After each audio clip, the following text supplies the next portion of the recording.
Hello and welcome to More Than a Game, a podcast about the A-League, Premier League and more. Yes, More Than a Game still does exist. It's been a little while. We've had a pod, but we are back, if somewhat temporarily, until we go on another hiatus. But look, it is great to be back with all of the listeners once again. My name's Tommie C. Just to remind you all, there we go. I've missed that sound. Joining me on the pod this week, I've got Colby. How you doing, mate? You got a fresh froth on a Sunday evening. Mate, happy to be back. It's been a while between drinks, as it were. And it's also been a while since you and I were on a pod together, I think. Like, it has literally been months, right? Yeah, and I know this is going to happen today, Tommie, but you're probably going to reference things that were on the last pod that you weren't on because, of course, you don't listen to the pods that you weren't on. So you might have a lot to catch up on today. At least there's only 3 months worth of content that's passed between the last pod that I listened to and today, so it should be in the clear. Plenty of plausible deniability. Also joining us on the pod, Mikey. You're just going to have to try and stay relaxed, mate. I know you're very excited after Adelaide's big loss tonight. How you feeling tonight? Yeah, we're half an hour on from Melbourne City clinching their third in a row. So pretty good. I mean, I won't lie, I was kind of looking forward to securing the plate through a Lacroix own goal, but I'll take it when I can get it. Go the City. It doesn't help if Lacroix's not even playing. I think he got on in the last 10 minutes or something. But yep, that's the way things are at the moment for probably the biggest downfall that you've seen in a long time. Maybe since Mark Latham. That'll take some topping. Pretty big. Leo Lacroix is just going to start aggressively closely handshaking people. Straight off to Sydney United next, you reckon? Oh, geez, that's good. Oh, geez. All right, let's get into our moments of the week and own goals. Mike, you want to go first? Because I reckon I know what your moment of the week might be. Oh, well, look, I wrote down my moment of the week before I knew that Melbourne City were your reigning and defending 3 in a row premiers of the A-League. But my own goal I had written, my moment of the week that I had written down was the Premier League's move to ban gambling sponsorships on the front of shirts. I own several football shirts with gambling sponsors on the front, and I don't like to wear them because they're ugly, they look bad, they're terrible. Gambling is everywhere in sport, and I'm glad we're taking some steps to get rid of that. I as a West Ham fan as well, I hate the Betway logo, right? Everyone sort of all of the cult West Ham jerseys have either Doc Martens or there was another one, something Motors. It's terrible that I can't even remember what the cult sponsor was, but you're struggling to think of a cult jersey that had a gambling sponsor as the sponsor, right? The shirt, the front of shirt sponsor. So, mate, in that, yeah, connection. Yeah. I feel like we're at a turning point. Though I was talking to a non-football following mate about this the other day, and sort of saying that this ban was coming in, and we were sort of chatting about it. And it really, it seems, sport in that way, sort of seems to be the canary in the coal mine when it comes to the way that society's sort of turning with that kind of stuff. And I remember growing up in Queensland as a young kid, and watching the NRL, and it was all Winnie Blues sponsors and Forex and big tobacco and alcohol. And then once that turned, it used to be the Winfield Cup. It used to be the Winfield Cup. That was the old ARL trophy. And then remember the World Series in cricket was the Benson and Hedges World Series, right? I've never smoked in my life. Well, at least never bought. That's cigarettes. Good brand awareness, yeah. But I grew up with this stuff, right? And exactly right. So sorry, mate, keep going. Does that mean the next generation of kids are going to be I remember the Betway West Ham United of 2022-23? Good Lord, it's a good shout. But yeah, no, it does. It does, I think, show the way society's swinging, and I think we've seen the peak of gambling advertising around sport, and I think we're on the other side of that now. And where it's going to be contained and we'll have some more sensible solutions across the rest of society, because sport sort of seems to lead the way weirdly. Yeah, and I guess the biggest problem that has been from the sport, financially speaking, is that there's been, I guess, a real reluctance to do this because of the reliance upon gambling revenues or gambling sponsorship revenues, and so it's still 3 years until it actually takes effect. But at least to give a bit of a bit of time to sort their shit out and find some other financial backers. Well, at the very least, you're not gonna sign up to a new gambling sponsor if there's a 3-year kind of thing until you're not allowed to be on the front anymore. I don't know if that just means we're gonna have a lot more sleeve sponsorships or back of shirt sponsorships, but it's a good start. Yeah, and was it the stadium like hoarding sponsors as well, like at the actual ground itself. Yeah, look, got to tackle sports washing next. Yeah. I was out and about last night, posting Iranian flags as Newcastle were losing, which I'm sure went down on social media very well. But Newcastle. Look, I'm not gonna touch sports washing until my Premier's shirt arrives. Nice. Premiers with the 3 in it. That's the one. Did you see, Mikey, that Melbourne City sent out their email saying history makers with a 3 instead of an E, which is still clever, not as bad. Still not as bad as Sydney, but it's pretty cringe. What was the Sydney one? That was it was the obscure. 4, remember? Like 4, champions, and they put like 4 times throughout it. Wow. And then everyone was stoked when they prevented, I forget who did it. I think it was Melbourne City who prevented them doing the 5. Yes, yeah. Well, they didn't get. Anyway, I'm just so glad that era is over, and I know we're going to talk about those eras. I'm glad the VUC era is over, and you love to see it bottom of the table. And I'm glad the Sydney one is too. I'm sort of happy with where Melbourne City are at the moment. They seem to just be a bit less offensive, but we'll see how we are this time next year if they're winning it all again. Bobby, what's your moment of the week, mate?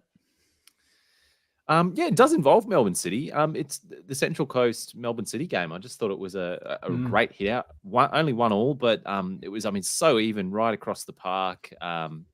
Healthy crowd there at Gosford, and just a bit of a taster for what we could be in for with the finals. Maybe not the grand final, but the finals. With teams like this playing great football in just really well contested games.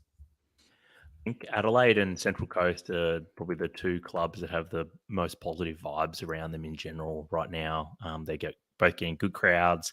They're both playing good football. They're bringing through young players from their academies. They're getting good results as well, so that obviously always helps. But things are going really well at the Mariners at the moment. Remember, was it that long ago where it felt like every season the Mariners were digging lower and lower depths? There was that infographic of them like mining down, and it was like every layer of sediment in this like meme was like showing like something shit that happened that year, and like, oh, there's a new bottom, and now we're tunneling down further, and it went so deep, that infographic. I don't know who made it, probably some disgruntled Mariners fan, but it was like, that is grim. And now that's was it Mikey? Well, you're right. It really wasn't long ago where people were talking about like, oh, just scrap them, move them. They're not offering anything. They used to develop players like Rogic. Now they're doing nothing. And look at them now. Like, you're completely right. Adelaide and Mariners are just bringing through talent after talent after talent. And they fundamentally haven't really changed the blueprint either, because the Mariners are still like playing like a lot of the kids. I mean, Adelaide, we know, are one of the best clubs at doing that and sort of developing it. But the Mariners in the past couple of years have brought through, a number of really talented youngsters as well. And I think we've touched upon something there, which I think if you can extrapolate that out a little bit further, And people get frustrated or got frustrated with like the Knicks, with the Mariners. There was even, I guess, Perth have just come out of a bit of a slump and are doing well at the moment. Jets have kind of been around this sort of area for the last couple of years as well, where people are like, oh, just fold the club, just replace them with a new entity, right? And I think when you see clubs coming out at the other side of these troughs, some longer than others, but I look at the likes of the Woo and the Bulls, and I think, no, I want to see these clubs come out of these troughs. And I mean, obviously, we've seen the Woo, they won a championship, so they've been successful on the pitch and now just sort of need to sort things out off the pitch. But sometimes it just takes time for these teams to, turn things around. For me, my moment of the week, it has got to be, I've got two and I'm struggling to pick between them. Sorry, that's why I'm being a bit aloof. I'm going to go with Hearts in Scotland sacking their manager, because this has been a bit of a problem, I guess, for some of the Socceroos that are playing there. Obviously, Garen Quoll was being played as like a centre mid, and that wasn't really working for anyone. And now Robbie Nielsen's been sacked, so I think that's good for the club. I think it's going to be good for the Socceroos that are there. And hopefully, for example, Quoll is played sort of out in a more natural position for him. Hopefully it's someone that likes the four of them, because, I mean, how often have we seen Socceroos that have been at clubs, there's a change in manager, and I think was it Luke Wilkshire that rocked up Brett Holman, who rocked up at Villa. The manager didn't know that he'd been signed. It was basically, and then I think the manager got sacked like a couple of weeks later, and the guy was like, "I'm just a nobody here now. No one wants me here, and like, what am I doing here? This was a terrible decision, right?" So hopefully it doesn't play out like that for any of the Socceroos who we've got there at Hearts in Scotland. Well, one thing I'll say to that is they've appointed, I don't know how long, I don't know if it's until the end of the season, but Stephen Naismith is the coach there. I know him well from Rangers. You guys will know him from Everton. I wondered if it was the same Naismith or not. Yeah. Same, and played for Norwich as well. That's right. And I don't know if he's going to really take many chances on our Socceroos. I'm not sure. I hope he does, but I feel he might just be trying to put out the same line out until they get a new coach. Well, in that case, then I rescind my moment of the week, and that is my own goal then, because if the Socceroos now aren't going to be playing, then this is a nightmare. This is a disaster. My moment of the week then is St. Pauli in Germany, their form, because they are absolutely blowing up. They've won 10 in a row. I've subscribed to the St. Pauli podcast, been listening to that regularly, hearing about how much they love Jackson Irvine and Connor Metcalf. I love that. I'll go deep. If I need some dopamine, I'll just go deep into the St. Pauli comments and see them all gassing up Jackson Irvine and be like, yeah. It's what great. Type of podcast is a St. Pauli podcast? Is it mainly about football or? Yeah, I know, right? It could go a bunch of different ways, but it's a Scottish bloke and I think an English bloke, and they just talk St. Pauli, and they're just loving it, because it's like St. Pauli have never been a particularly successful club. I think they've maybe had the odd stint in the Bundesliga, but most of their time has been spent in like the Bundesliga 2, right? So for them to be pushing for promotion this season is really great for them. So it'd possibly be great to see Jackson Irvine and Connor Metcalf in the Bundesliga 1 next year. So Saints. Boys' own goals. Mikey, you want to go first? Oh, God, I didn't think of an own goal. Give me a second. I'll come back. I'll go. My moment of the week involved Melbourne City, and my own goal involves them as well, because it was just a shame that they couldn't win the premiership by actually playing football. They had to rely on Adelaide not being able to beat the Woo at home, and it's sort of like, I'm always disappointed when stuff like that happens. It was like when Leicester won the league in the Premier League by Chelsea losing or something like that. Chelsea beating Spurs, I think. Chelsea beating Spurs, that was it. Because and they were all in the dressing room filming, and it's just it's not the same as winning and actually playing football. Who's hosting the party? Who's the Jamie Vardy who's hosting the party at Melbourne City tonight? That'll be Valon Barisha. Absolutely. Valon's getting it on. Lad. Yeah. Absolutely, he is. He seems like I guess similar to Bessart, just seems like a crazy dude, right? In a bit of a different way, but he seems like a very intense character. But yeah, good, bloody good footballer too, though. Might add.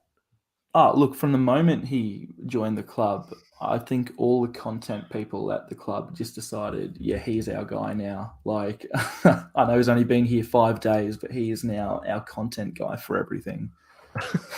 I think in He's so large part when charismatic. he arrived, it was like having a Barisha at Melbourne that wasn't the victory, and there was like a triggering value to that was worth putting something out there alone. And then he automatically generated other content as well.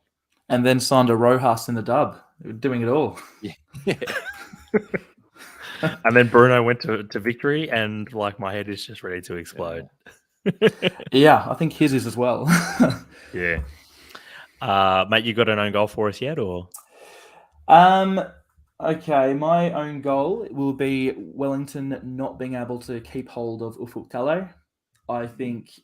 I mean, he's been so loyal to them over the years, but I don't know how they're going to fare again next season. Talay's always been the guy to rebuild the squad the next season, and they've always been competitive. But I feel this is a big loss for the Phoenix, more than any player they've lost in the past few years. I think there is someone who you are kind of forgetting in the near recent years at the Knicks, and I think that's Rudin. And I think for all of how much people don't like him, and he does some unsavory things or has done some unsavory things in the past, he was the one that broke that cycle at the Knicks of mediocrity. And obviously, I think Ufuk Talay has done some fantastic work since then, and really sort of ensured just constant competitiveness. But Rudin was the one that really broke that cycle, and I think that I think will probably go a little bit forgotten. I think in the not quite eulogizing, but I think you know what I'm trying to say about like sort of the post Ufuk Talay period at the Knicks. But yeah, a bit disappointing, I guess, for them. But I think he would probably be thinking he's still, I think, in demand even in the A-League, but more likely overseas. So I think he probably would be thinking there's some great opportunities out there for him. That's one thing I'd want to add there. I believe he said something like he's going to pursue a job overseas. Did you say that with like a massive wink or like overseas? I mean, I'd love to see the press conference there because I can't imagine there's no follow-up to that immediately. But that's what I've heard is he's getting a job out overseas. And I don't know what that means. He's going to be like across the Tasman. Yeah, he'll be the Solomon Islands like national team coach or something. God, like I want to say the Cypriot League, but I can't because I know we've got some listeners who are big supporters of the Cypriot League, so I can't speak disparagingly about it. But you could have maybe let's say the Dutch third tier or something like that. I just hope he goes to a quality league. Oh dear. All right. Boys, you've heard my own goal already. So let's get into just a couple of, I guess, topics I wanted to talk about. I guess a little bit more general. They all relate to the A-League though. First one was I just wanted to, because it's been a little while since we've been on the pod, and so I'm not sure if we've really sort of captured the mood recently on just sort of how we're all tracking in terms of like our emotional investment into the league at the moment. You would have seen like a lot of talk on social media about how people have checked out, and that some people don't, like we're back to not knowing when there are games on just because like it's not showing up on people's feed because no one's talking about the games. But I wanted to, I guess, get a feel for the two of you. Like, how are you feeling about your engagement with the league? Sort of since the wind has gone out of the league sails in that sort of December January period after the Melbourne Derby and the APL decision. Well, for me, it took a huge hit after the decision. Like, I didn't necessarily know if I'd come back for games this season.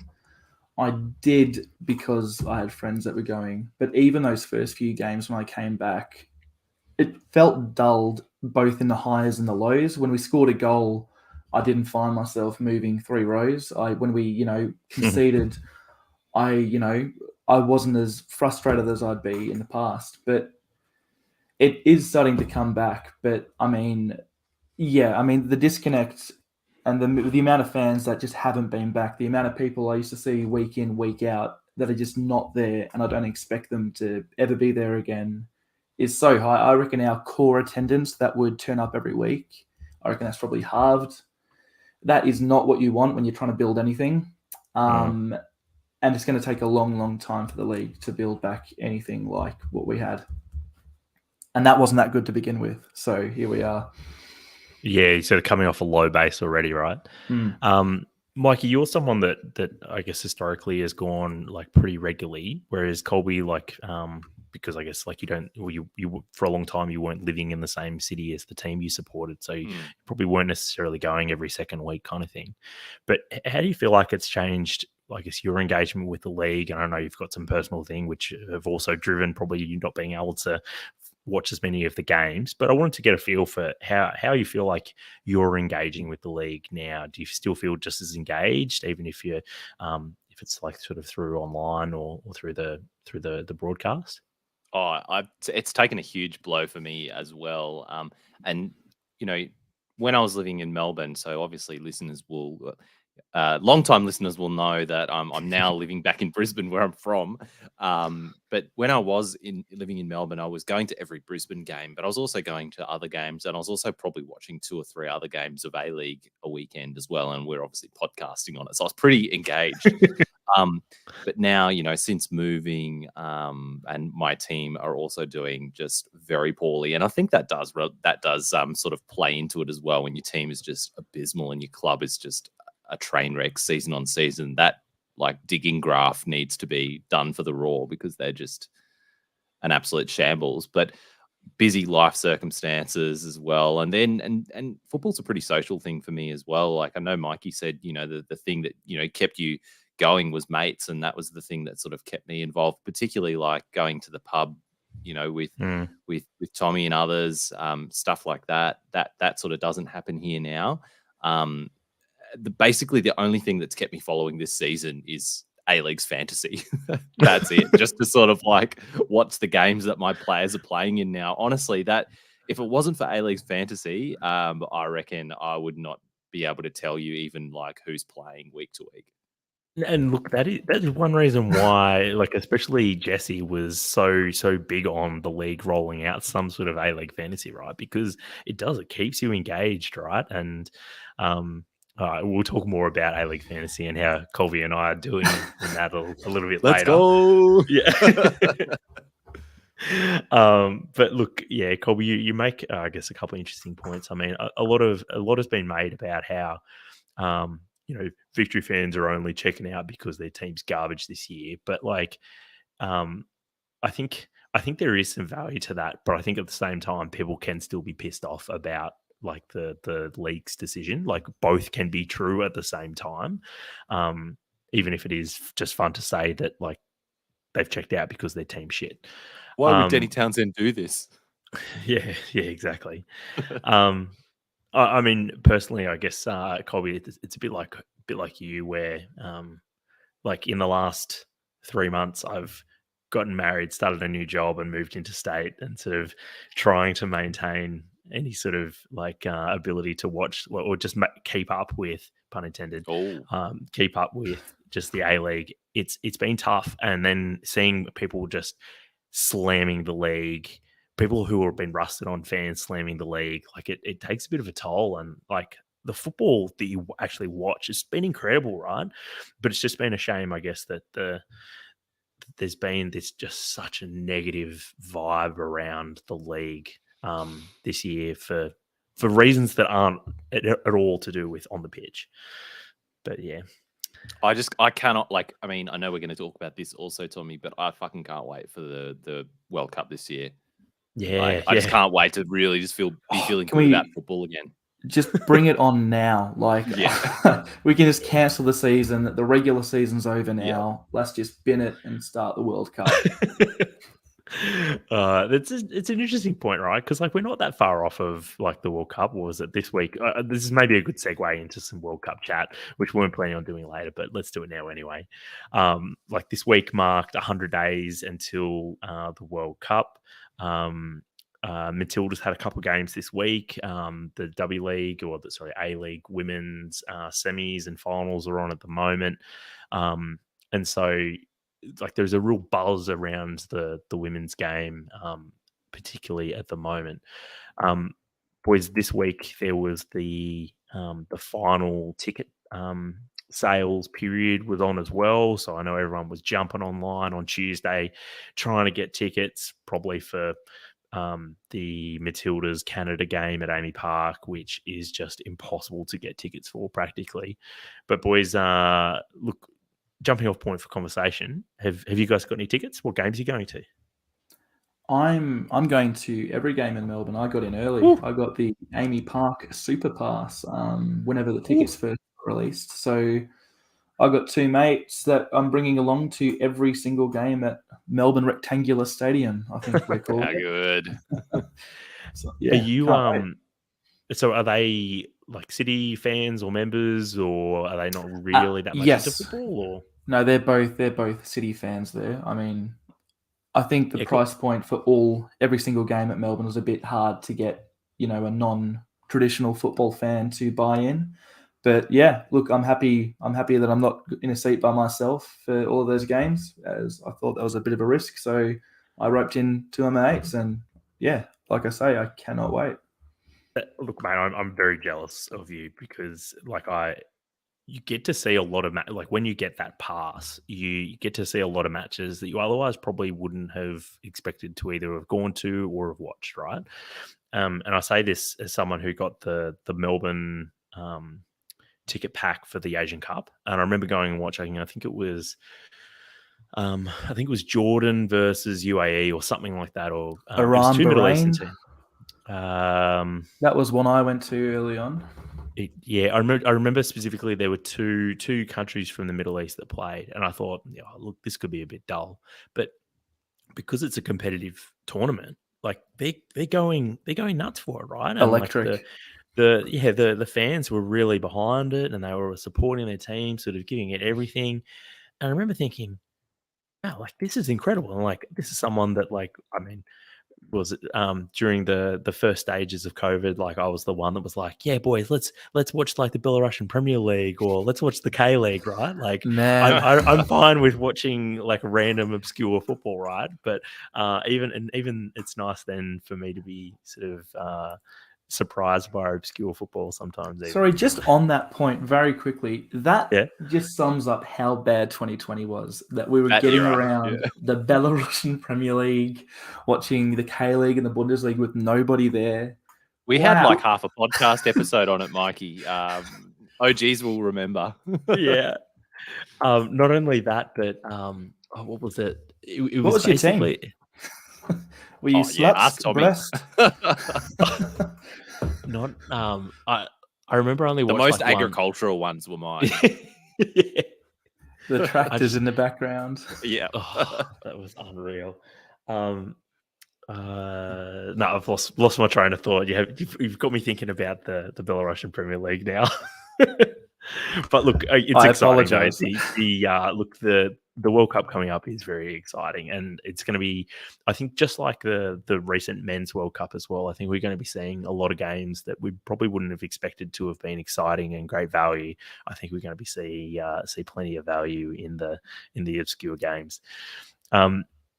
But also, it's a World Cup. We're going to see people traveling from all over the world to, attend these games. You're going to be talking to, Jamaican fans in the stands or people from Morocco. It's going to be great.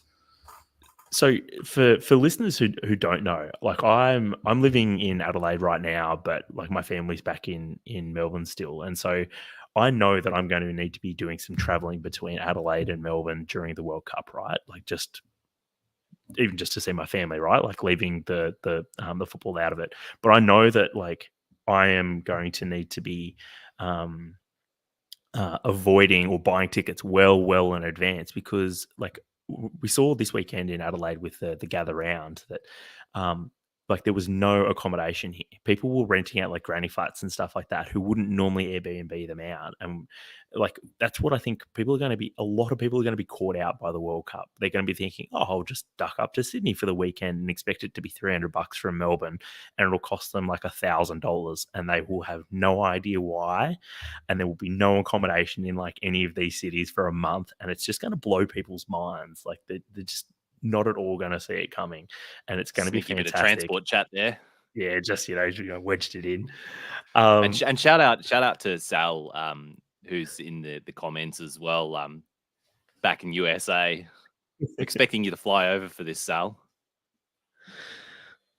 But Tommie, I've got some tickets to this as well. I've got the Matildas game in Brisbane, the group game there, and also I think Brisbane are either hosting I forget whether it's a quarter or a semi, whichever one of those it is. I've got that as well. Oh, Sal in the comments is saying that he's coming over. Now, I don't know if this is a G-up or if he's actually coming over, mate. Sal, if you actually end up coming over and you need a place to stay in Melbourne, hit us up, Sal. Yeah, I'm happy to offer you my spare bed.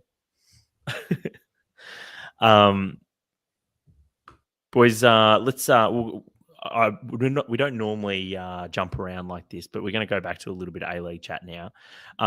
There's one thing I wanted to specifically talk about, and it's sort of something that's it started out as a bit of a success story around the A-League, and that was A-League's All Access. Obviously, it started out with the Nani episode which was pre World Cup. Things were looking great for the league. We were just about to go to the World Cup. World Cup happened, and then the Lecky episode was meant to be the one that was at the Derby, and then they obviously never ended up releasing the Lecky episode because, well, a thing happened. Release the Lecky cut. Yeah, look, I reckon I wouldn't be shocked if there's one gets leaked in the next 5 years or something. Like someone will find a way to release it. That would be kind of cool. But boys, the reason why I bring this up is obviously some of those early episodes were very popular. Nani's episode on YouTube today has 35,000 views. The Cumdog episode's got 43,000. Garen Qualls episode, which I think was either the second or the third episode, has got 52 and it's the most popular one. Everyone that I've spoken to that has watched any of these has said that they're fantastic. And all of the episodes that I've watched, and granted, I haven't watched all of them, I've loved all of them. They've been fantastic content. We have seen more recently, though, probably some, call them maybe fringe personalities in the league, have been getting, I guess, a little bit of airtime and their own episodes. And as a result, I think we're seeing pretty much most recently all of the recent episodes of either haven't cracked or have struggled to crack 10,000 views on YouTube. So, boys, I wanted to get your feelings on what you think has happened with Access, A-League All Access. I never remember what it stands for, but boys, what are your feelings on the content, Colby? Yeah, I mean, that's what you've described coincides with my viewing as well. I think the last one I saw was half of the Lecky one when we last caught up in Melbourne for a wedding. And I haven't watched one since then, and I'm just looking at the list of them. I was aware of the Joe Gauchi one. I think that one crossed my social media. I was aware, obviously, as a Brisbane fan, of the Ramat Akbari one, but I haven't even seen that. I just haven't been gravitating to these in the way that, when they first came out this year, I was watching them on the day that they dropped, and I don't know whether that's also a symptom of, just the gut punch that was the Melbourne victory pitch invasion and the Sydney decision.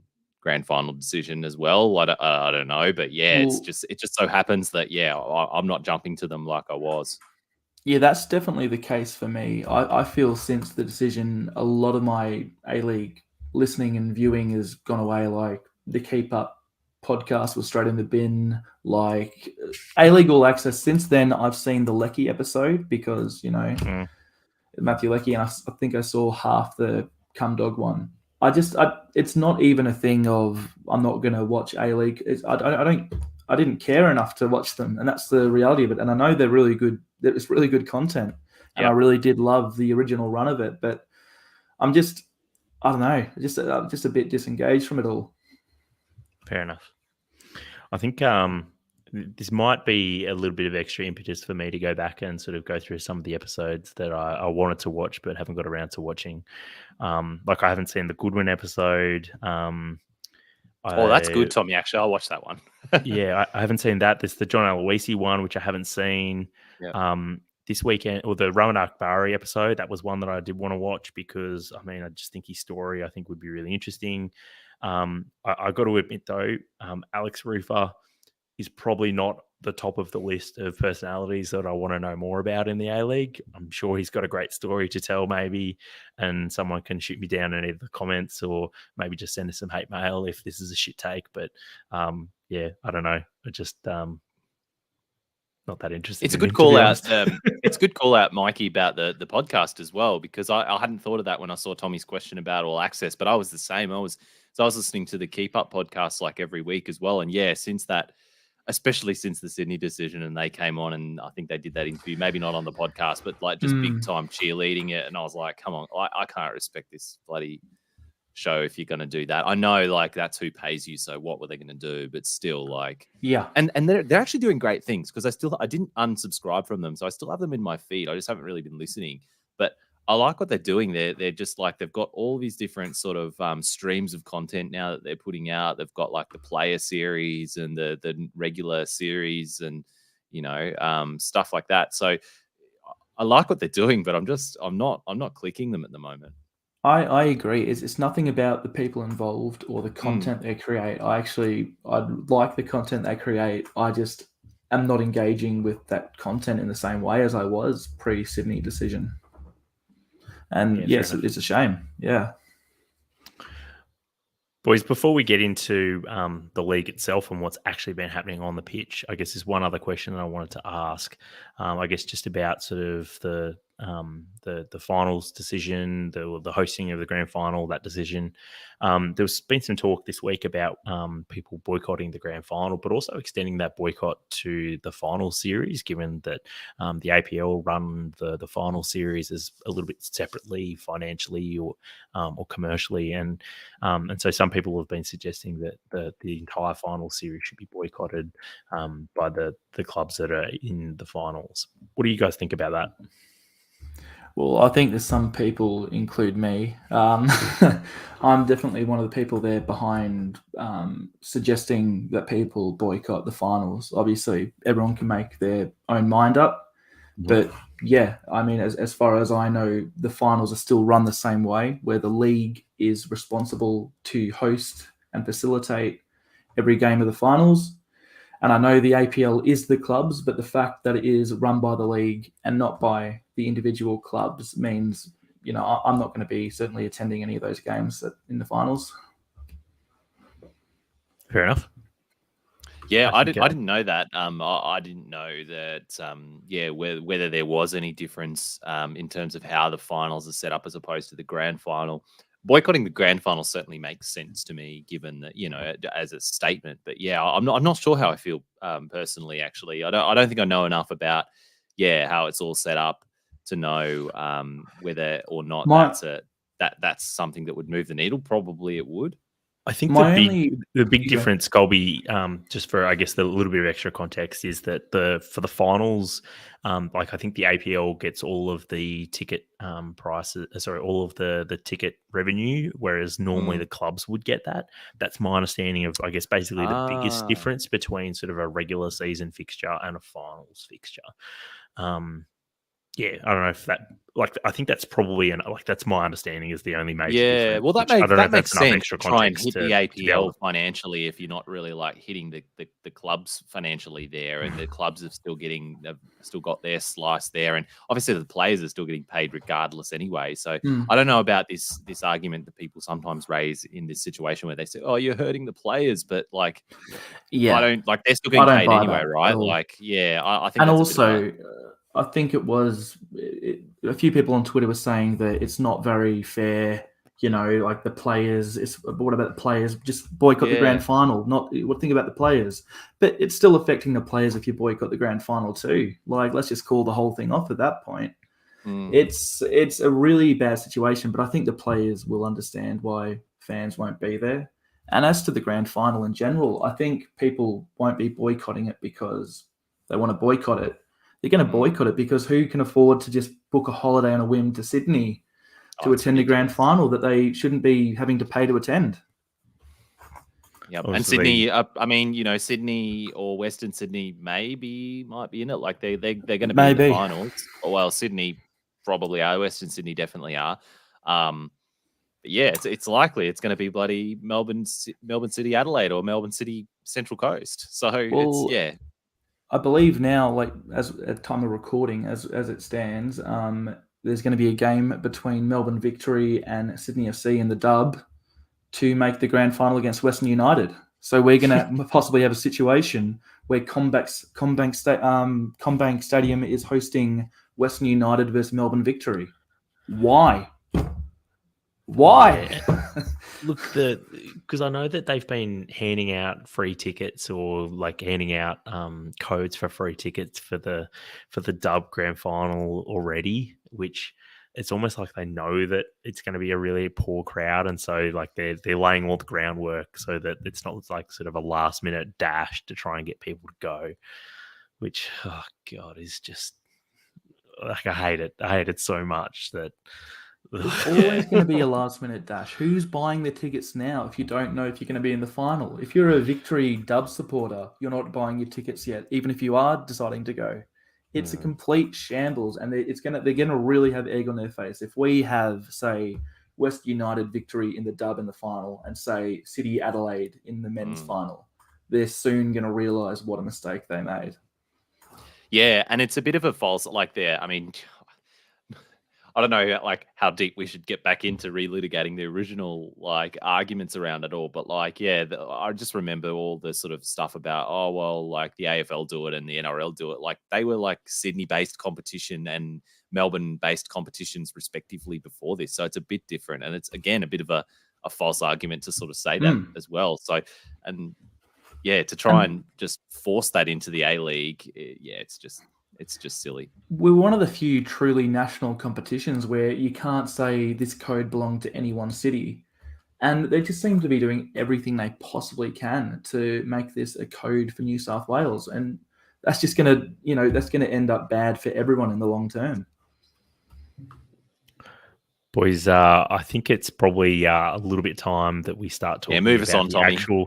the actual league that we're talking about and some of the matches. So we are a little bit overdue to start talking about what I know all of the punters have really tuned in for this pod, and that's to know what we're doing about or what our updated A-League anti-power rankings are. So for those tuning in on the YouTube version, or I think Spotify has video as well. I think that's a thing now. But look, I encourage you all to check out the YouTube or the Spotify version so that you can see the power rankings there. So the update for those is we currently have who's top is I've put Adelaide this time as top because they have been the form team of basically the last month.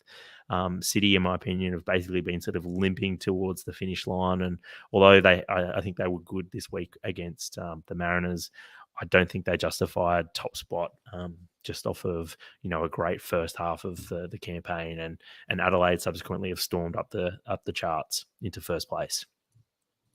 But boys, other than that, there's only been a couple of other sort of major big movers, either up or down, in the anti-power rankings this time around.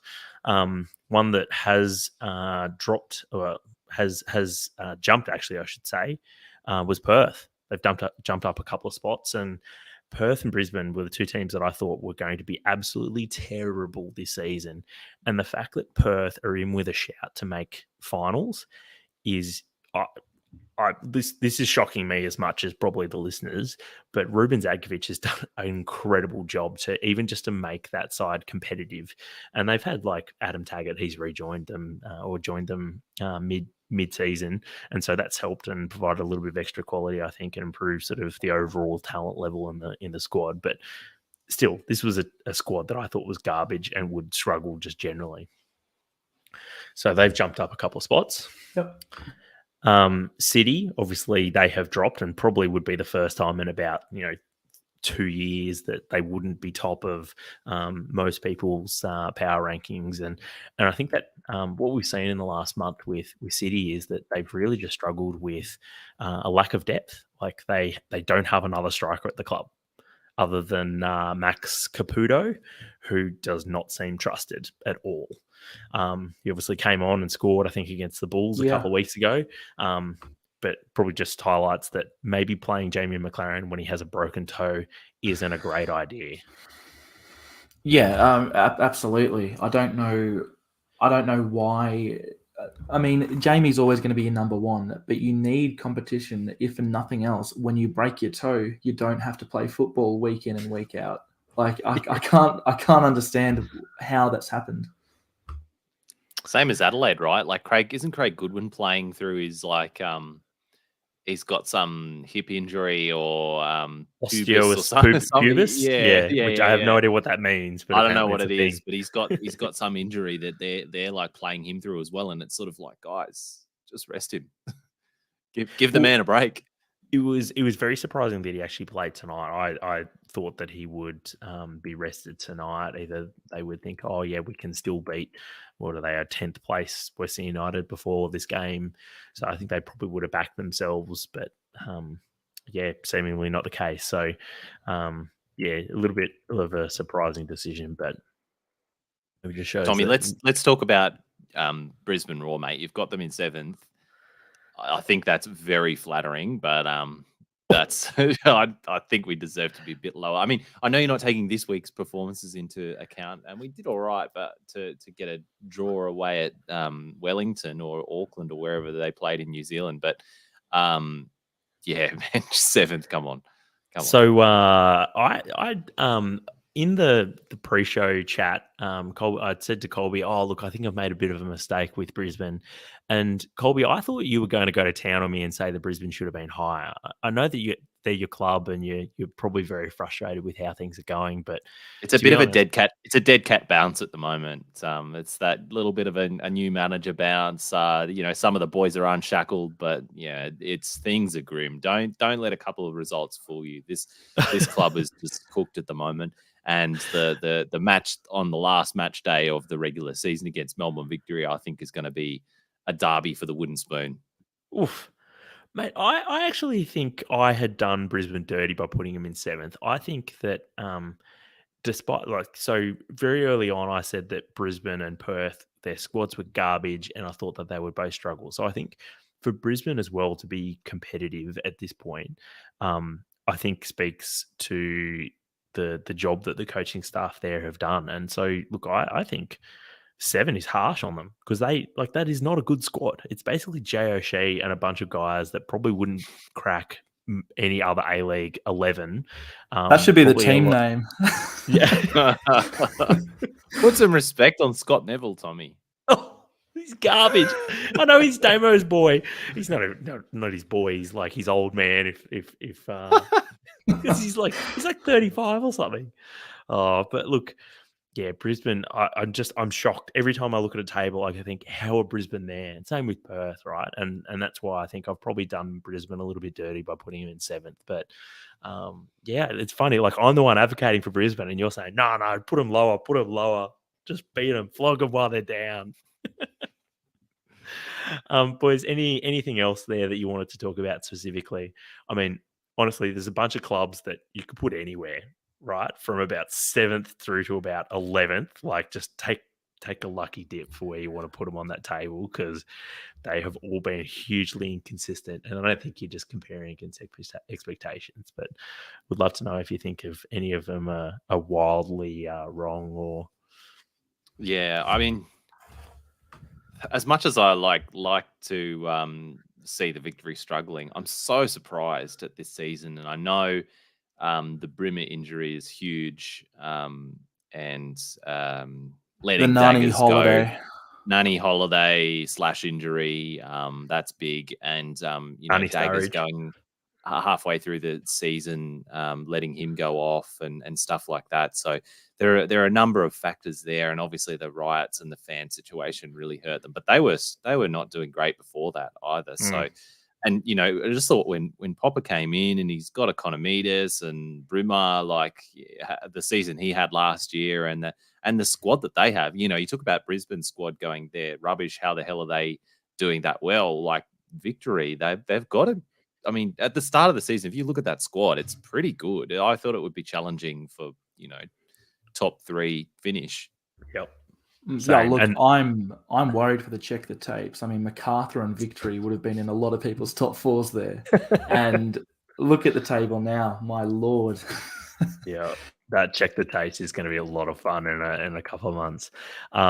I still think it's such an easy decision when I'm doing power rankings to put Victory last, because I agree. I still think this squad is pretty good.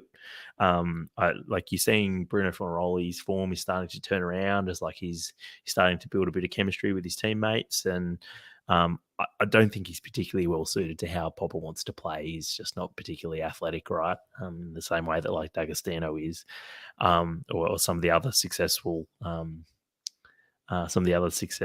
Popper strikers. So I don't know. I think they've been even hugely disappointing even in the last three months. But anyway, boys, we might park the anti-power rankings there for now. A couple of follow-up questions though before we move on to the Prem. Obviously, we've got City now. They've tied up the Premier's plate. Where do you guys think this City team, who've just racked up a 3rd straight Premier's plate, first team to have done 3 straight Premier's plates in a row, where do they rate alongside sort of the all-time great A-League teams of the last 20 years? Obviously, we've had like Popper's Wanderers team, we've had Ange's Barcelona, we've had Muscat's VUC as well, and Arnie's Mariners and Sydney sides. Where does Sydney rate amongst those? Obviously, they've at times just absolutely strangled games, but they've also played a lot of fantastic attacking football too. But does the fact that they're City negate some of that? If we're looking over the past 3 years in general, I think there's definitely an argument to be made for Monbear PK's Melbourne City. But I think if we're talking literally on form, if next Friday we played Ange's Barcelona, we would not be winning on form right now. City, like you say, we staggered to this plate. I think it's only the first half of the season that's really saved us here. But I think what's been built as a club here, I think that's a very impressive thing, and that does put us up in contention with those other teams. I think that's well said, Mikey, because I was thinking that this was going to be a bit of a City loving and there'd be some rose-coloured glasses, but I think that's right. Like on the results of the last 3 years, they definitely deserve to be in some kind of a conversation there. But they just, I don't know, for mine, like watching them, they don't feel as dominant as like the Barcelona, and the Barcelona was much shorter lived, but they don't feel as dominant as them. They don't feel certainly not as dominant as the VUC and Sydney FC were for like, I don't know, what it felt like at least 5 years each for those clubs. It felt like every team, I mean, especially when they were playing at home, but respectively in Sydney and at Amy Park, it was such an intimidating, those were such intimidating places to go. And any team who went there was just getting absolutely dominated. Actually, I think that's a good point, because all of those teams that I've mentioned, except for maybe Arnie's Mariners team, all had a home crowd of like 20,000 supporting them, right? Like this was back when you were getting like 15 to 25,000 at Raw home games at Suncorp. Parramatta was like selling out. The VUC were getting 35,000 to Etihad or Marvel Stadium, and so like they were hard places to go to, not just because the team was good, but like the whole club had an aura about it. And like for City, who even during like this run of 3 years of where they've won 3 consecutive Premiers blades, like are struggling to crack an average crowd attendance over the whole season of 10,000, which includes derbies as well, right? So that just already inflates that. So I think it's strange. It's a strange dynamic where you've got a team that's so good but just doesn't have that same aura as some of those other teams. Well, you're damned if you do, you're damned if you don't. If we suddenly started pulling 20K, it'd be the plastic team just following, the success of the club. I think, until the Sydney decision, we didn't necessarily grow much, but we maintained a core fan base that would turn up. And Melbourne's a crowded sports market at the best of times, and we can go into this a bit, but look, nothing like those other clubs in those eras, but we also did have the COVID seasons for those first 2 premierships, which, that's excuse number 1 I'll pull out. But yeah, look, I don't know how to grow the football club any further at the moment, but look, I have suggestions. Well, and it's not as if like City are getting, 8, I don't know, what are they getting, like 5,000, 8,000 or something like that. Like, it's not as if they're getting those 7 to 8 crowds. is normal. Yeah. Yeah, it's not as if they're getting those crowds and Melbourne Victory is still getting 25, 30. Like it's down everywhere. So like, I think they at least just get a pass until the rest of the league bounces back, if and when ever.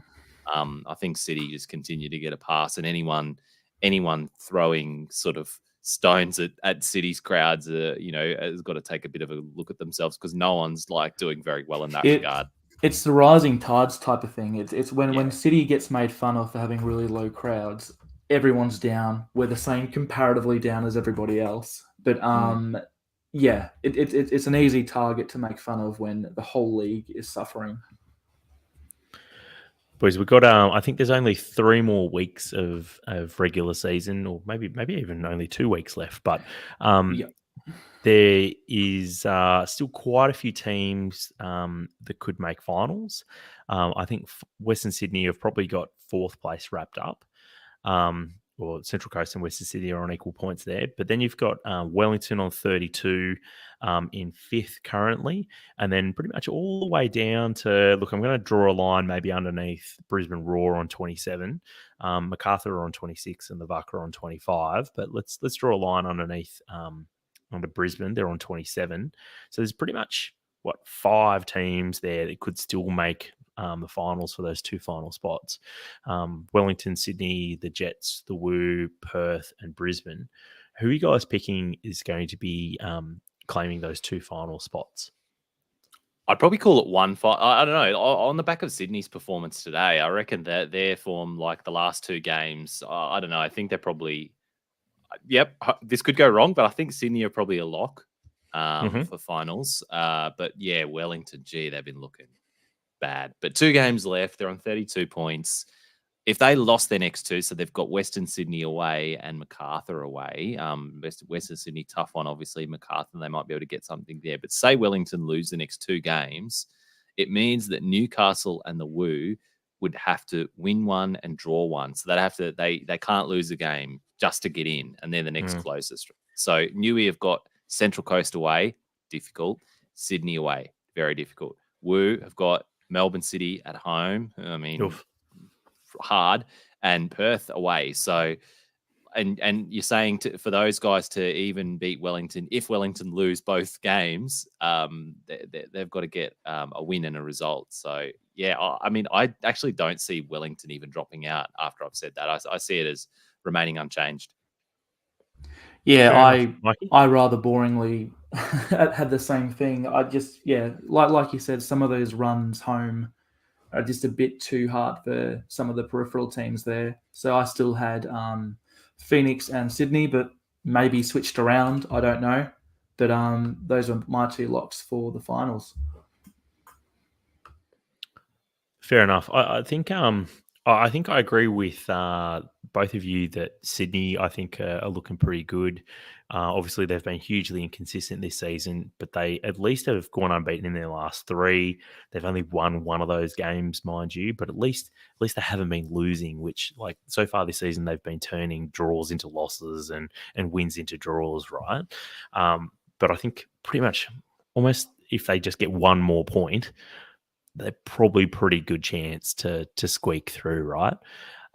It's pretty competitive, Tommie. Like, Mm. it's. I mean, for as much as we're saying, how bad it is and how disengaged we are, it's such a shame because, like, in terms of what's been on the pitch, it's been a great season, and like it's so 100%, yeah. competitive up until now. Like, if you look at the Raw, they're in 10th on 27 points. They could win the next two games. If Wellington lose the next two, Brisbane could sneak into finals, or Brisbane could lose and then lose against Melbourne Victory on the final day and get the wooden spoon. Wild. I actually think like it would be great to have a playoff for the wooden spoon. Like I think it was the year, like the last time, like there We was a bit of do. a With the Australia Cup, I suppose. yeah, that's true too, right? I forgot about that.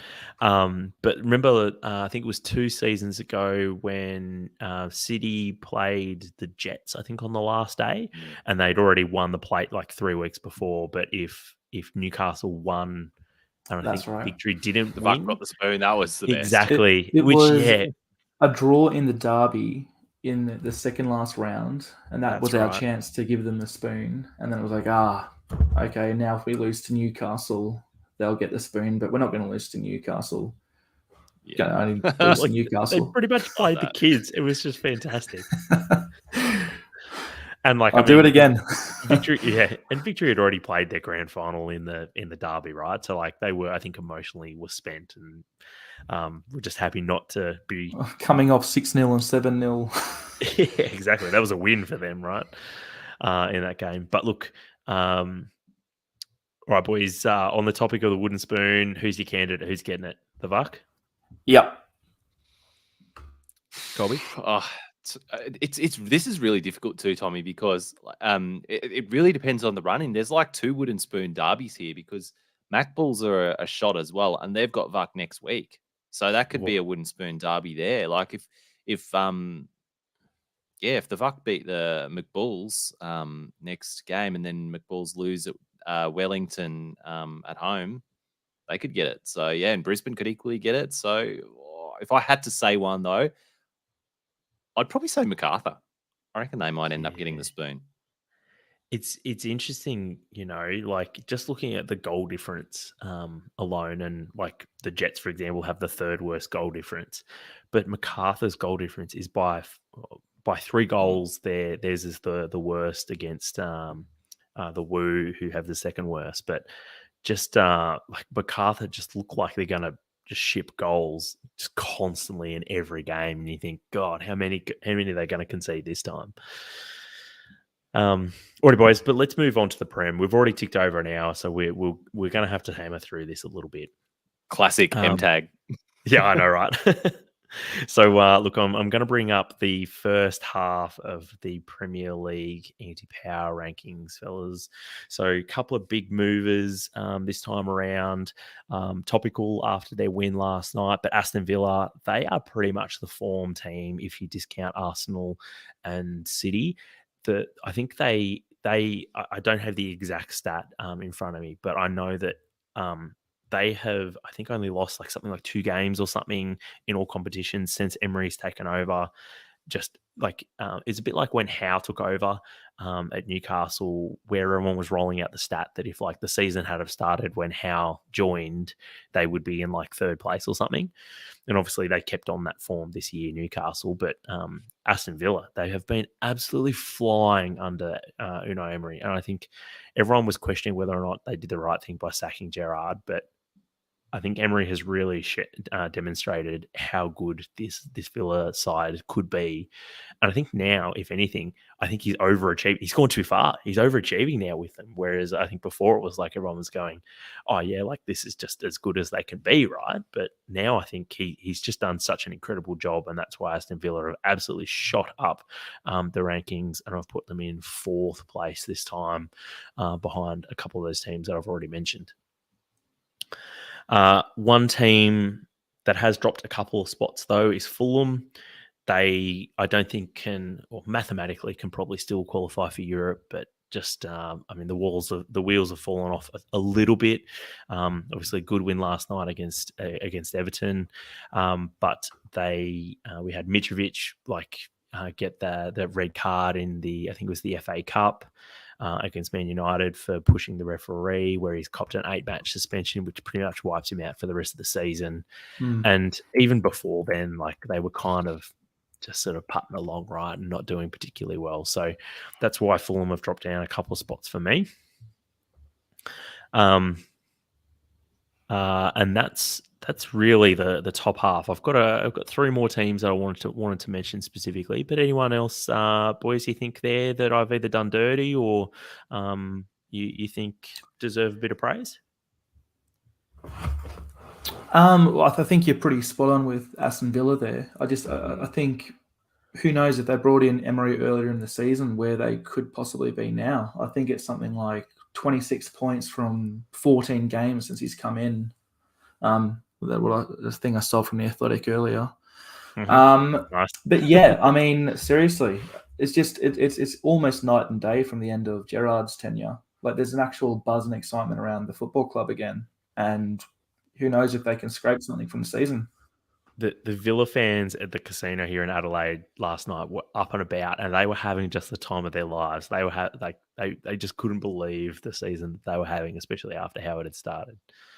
So good on them.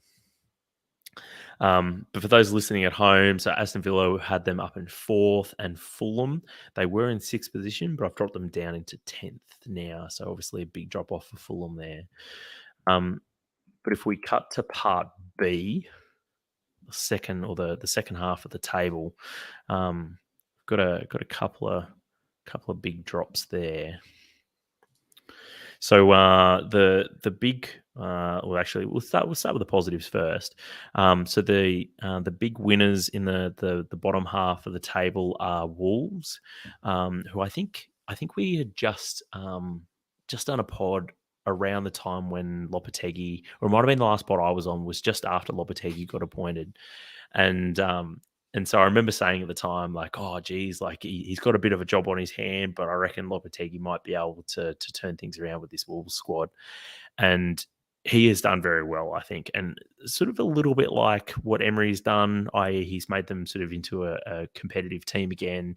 They're doing all the basics right, even if this might be a squad that's got a bunch of problems with it and probably needs 50 million spent on it so that it can get it back to mid-table again. But Wolves have shot up from 17th up to 12th in our power rankings this time around. Couple of big losers though in the second half of the table. In fact, you could make a case that there are 10 losers here, given that they're all in the bottom half of the table. But my big losers are Chelsea, who they continue to slide down our power rankings. Obviously, they have spent an absolute squillion dollars this season, and so they were 15th last time. Dropped them down to 17th now. You could probably make a case that I've been a bit gentle on them by putting them in 17th, given that they've just appointed serial loser Frank Lampard as their manager, and things just look like they're getting worse, not better. I was going to say earlier, I don't know who's been the worst appointment, Graham Potter or Frank Lampard twice. What an expensive what a wild mess season, Chelsea are. Oh my God. The only way they're getting to Europe is if they win the Champions League now. There's no way. Well, and look, under Potter, I might have said, look, it's probably unlikely, but look, it's still possible, right? He could have, pulled something, made a bit of magic happen. Yeah, I see what you did there. But like now, like I can't see Lampard like winning a game, let alone winning the Champions League. Like, and first of all, he's got what a 2-0 deficit to overcome against Real Madrid at the Bernabeu. Like, it's never happening. No. Oh, Chelsea. And to think they started the season with Thomas Tuchel. Like, what What are they what has doing? happened? The other big loser that I've got here is Leicester. Now, Leicester last time round had them in 14th place, and talk about the wheels coming off there as well. Both in sort of a not in a literal sense, but I think obviously the results have dropped off a lot for Leicester, and I think a lot of people probably would be surprised looking back at sort of how quickly things have deteriorated there. But obviously Rodgers was sacked, but then if you look across the board, Leicester probably look like the team. Like Leicester look like a team that are sitting in 20th at the moment and don't have a hope of getting out of this spot. Whereas at least Southampton, I think Southampton are still trying. They're just a bit shit. So whereas like this Leicester team, like there's still a huge bunch of players there that were taking them to 5th in consecutive seasons, right? So it's still the bones of like that great squad, Tommie. Yeah, that was looking like it was going to finish top 4 for the past like 3, 4, 5 seasons, and now they don't have a hope. And that Dean Smith appointment, that's just saying like this is going to be our manager in the Championship next season. And it's a shame because big Harry Souttar, we wanted to see him in the Premier League. We wanted to see him have a whole season there, and now what's going to happen? Well, I guess we saw him in the Prem just for about 6 months, not even 5 months, 4 months.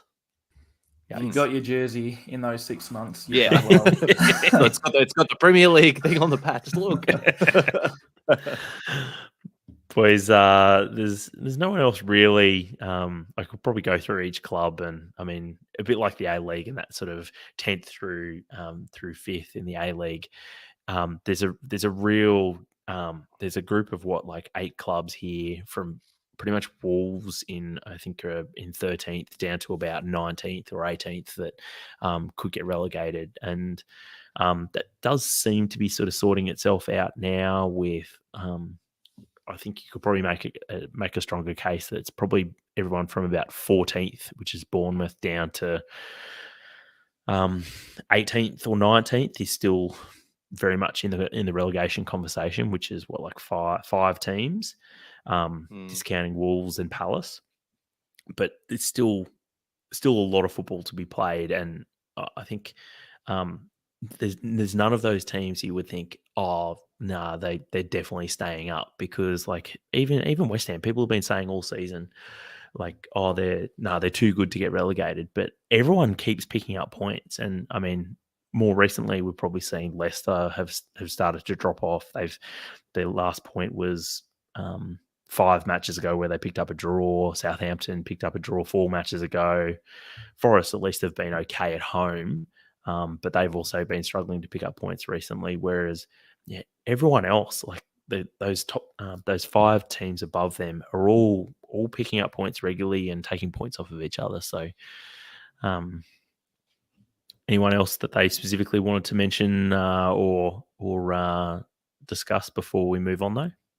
Nah, we've bagged on Chelsea. I think that's job done. Fair enough. Nothing really, other than I don't know what took so long to get rid of Brendan Rodgers. Yeah, it was a good choice to sack him, but because he clearly had lost the dressing room. The results weren't there. Gone on too long. But the appointment just lacks any kind of inspiration. I think they were probably about 6 weeks overdue for sacking him. I think if they had have gone in about February, they might have ended up staying up. Whereas I think they've waited too long, and it's probably going to almost guarantee that they go down. I mean, how much time did they give to Ranieri after winning the league? Yeah. I mean, it's a bit of a weird one, hey? Indeed. Boys, before we move on to FPL and A-League Fantasy, just want to quickly get your thoughts on a couple of things. Who wins the title from here, Arsenal or City? I mean, I'm going to go Arsenal because if they don't win it, I don't think they'll ever emotionally recover from that. I mean, I think we've still got the decider to sort of come. I think, do they still play City later in the season? Yeah, Yes. they do. At Etihad as well, which I think is a big aspect of this as well. And City's form is ominous. I mean, unless someone, unless Haaland has an unfortunate accident in training or something, I don't see City not winning. You know, Arsenal I see is probably slipping up first, and I guess that that showdown at the Etihad will probably go a long way to settling who's going to win. But so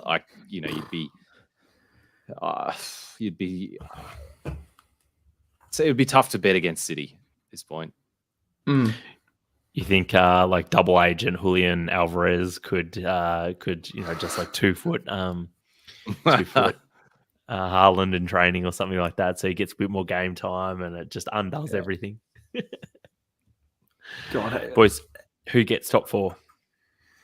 I think it's pretty much down to what 3rd, 4th, and 5th and 6th. I think doesn't look like it's going to be Tottenham, and they're on the basis of their recent performances. I mean, there's so many big games coming up. Like there's Newcastle Spurs, there's Spurs Man United, Spurs Villa, Villa Newcastle, Man United Villa. Like it can all change. Like they're playing each other so many times. It's really hard to kind of work out the top 4 from this point. Boys, I don't think even going down as low as Brighton, I think Brighton are still within a shout as well, right? Like Brighton are on 49 points and they've also got 2 games at hand. I can't remember who they're against, but if they win those, they're up to 55, which puts them.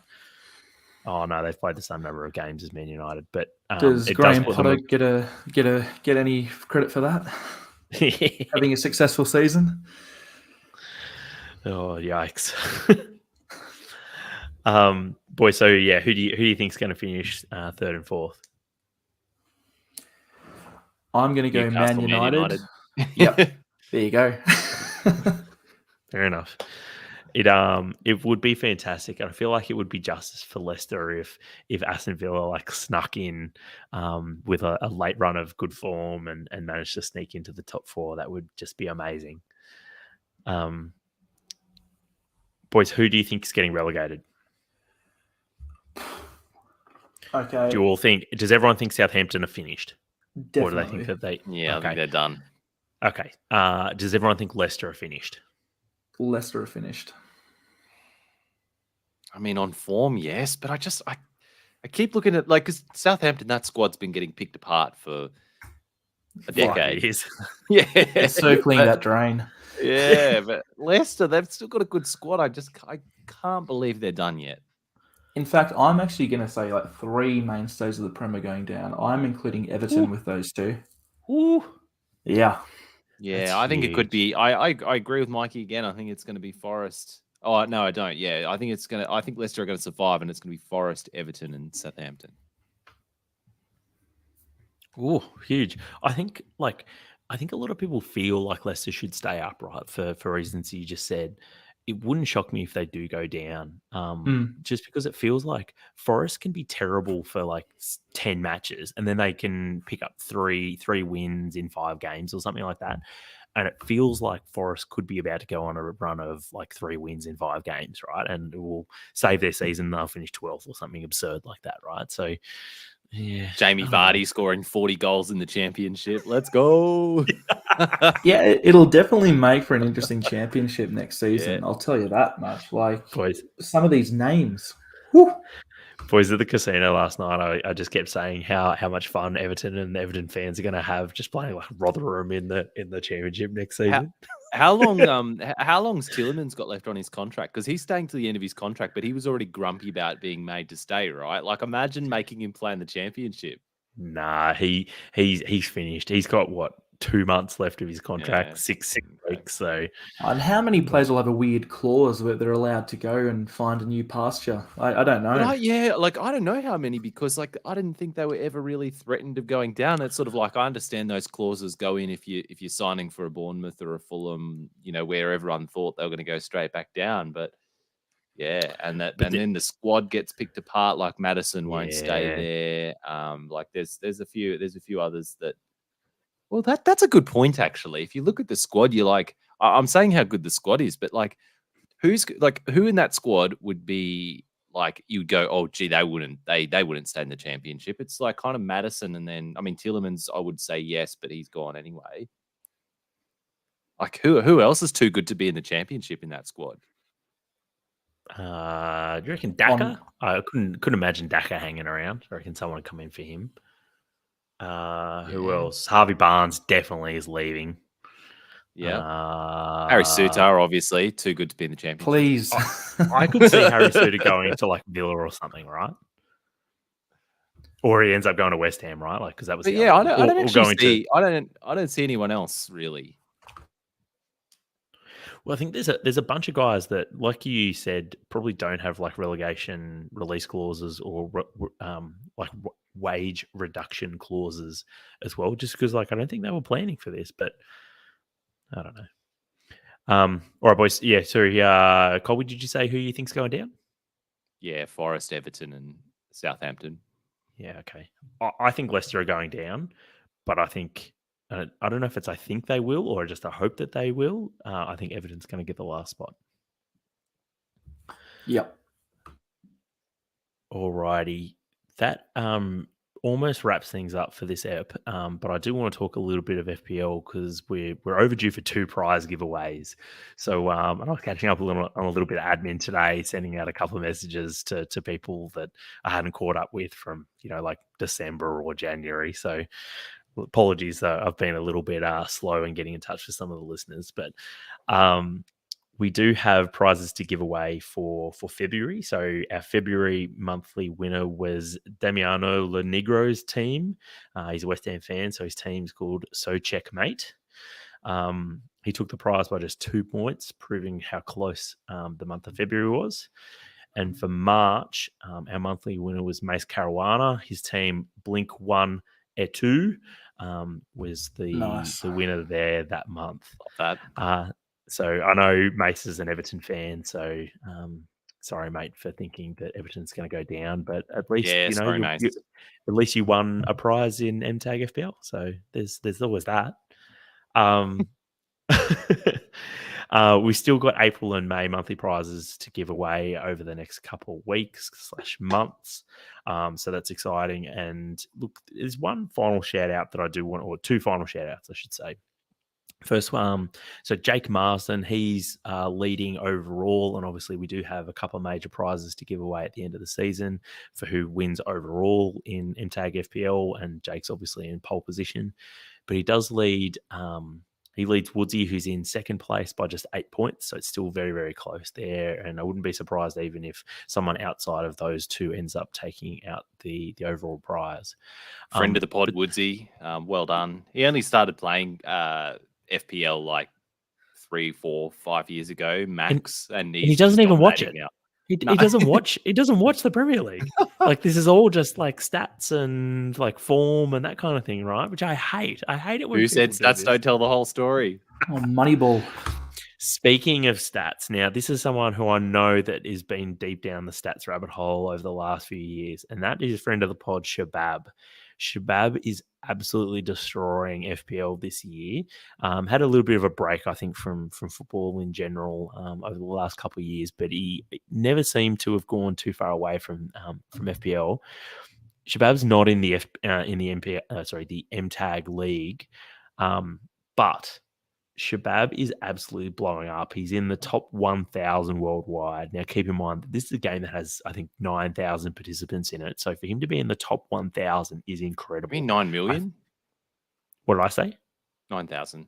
Yeah, sorry, you're right. That's less than A-League's fantasy. Yeah. Hard to believe that'd be possible. But no, you're right. So, 9 million participants. So for him to be in the top 1,000, yes, 1,000, Shabab is absolutely crushing it. And like at this point, to be that competitive, he's within a realistic shot of taking out the whole thing. Obviously, he needs a lot of luck, but he's had a whole lot of luck so far, and that's, I guess, what you need to win the thing. So give him a manager's job. Holy hell! Yeah. He can manage Boys, the raw. Yeah. About the same experience for the coaching there. Yeah, exactly. Boys, and I think this is a very worthwhile thing for us to finish the pod on this week, and that's to talk about A-League fantasy, because this is, you mentioned that like there's only 8,000 people playing A-League fantasy, but it's actually 13,000. But look, we might hang shit on the A-League and say that people don't care, but I think there is quite a few people that are very competitively playing A-League fantasy. There is sort of 13,000 participants playing A-League fantasy, and just quietly, Colby and I are doing pretty well. So Colby and I are actually equal on points. Not after this week, Tommie. You've clipped me. Good wins. He's cooked my season. He's cooked my week. Oh no, what a nightmare! But as of what, Friday afternoon, Colby and I were on equal points, equal 186th overall. So doing very, very well for ourselves. Damo, he is 300th. I think that's an even 300. And Jesse, he's also doing very well in 840th spot as well. So we're all sub 1,000. Mikey, though, a little bit further back. Mikey's about 4,700. That's upper mid-table. Out of 13, it sounds like we're all winners. I don't know. You're in the top half. Wow. I'm not going to say where Shabab is, because Shannon is not doing well. Poor old Shah. Wow. He didn't check his team after week 1, and he's had Brillante perma-captained. Oh, wow. Which I think it's worked out well a couple of times. Well, yeah, like I played him in like our MTAG host mini league, and I had him the week when I think Brillante scored a double, I think, and I was like, "You got to be kidding me, right?" Like he got like 50 points just from Brillante, right? And I was like, "This is ridiculous, right? Like how did I end up with him this week?" Every other week it's just been like playing the bye. But look, yeah, A-League Fantasy, I've played it before and I didn't really enjoy it that much, but I've got to say, obviously, it's a hell of a lot more fun when you're doing well in it, right? And it's definitely kept me engaged in the league, even if everything else around the league isn't necessarily going so well. So, yeah, A-League Fantasy does what it says on the tin. And that pretty much wraps things up, I think, for this week on the pod. Obviously, great to have everyone back on board once again, and hope that the listeners, still have us bookmarked on Spotify and wherever else you get your podcasts from. But this is why you got to subscribe, because if we go missing for 2 months, you're going to want to know in your podcast feed when we're back. So subscribe to us on YouTube, subscribe to us on wherever you get your podcasts, because that's how you're going to find out. Because I don't know if anyone uses the Bluebird app anymore. Yeah, well, when it works, right? So, but look, I would love to be able to say see you next week, but it won't be next week. But look, we'll catch everyone in another couple of weeks. Probably see you when you see you. Yeah. You sign off. Vague, I know. But I think we'll be aiming to do another episode sort of around grand final time. Obviously, we'll be still doing our A-League season review and Premier League season review pods. So I think we've probably got about 3 more episodes left in us this season, which is both sad but also exciting, because some of those review episodes are a lot of fun. But until next time, thanks for listening. Salute.